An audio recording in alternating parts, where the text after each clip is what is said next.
చిన్నప్పుడు ఏ టెన్షన్స్ లేకుండా మనం చాలా గేమ్స్ ఆడుతూనే ఉన్నాం. కానీ సడన్గా మన లైఫ్లో ఒకసారి రియలైజేషన్ వస్తుందన్నమాట, గేమ్ ఆడడానికి కూడా టైం దొరకదు.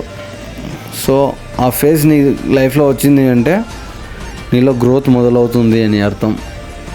అండ్ ఇంకోటి ఏంటంటే, లైఫ్లో మనం చాలామందికి ఇంపార్టెన్స్ అనేది ఇచ్చింటాం, కానీ మనకంటూ ఎవరు ఇంపార్టెన్స్ ఇచ్చారు అని ఒకసారి ఆలోచిస్తే మన లైఫ్లో ఎవరు ఉండరు.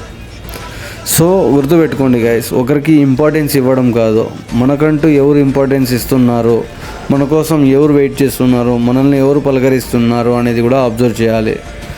లైఫ్లో మనల్ని పలకరించే వాళ్ళు కానీ, మన చుట్టుపక్కల మనతో తిరిగే వాళ్ళు కానీ లేకపోతే there is no meaning for our life. Try to understand.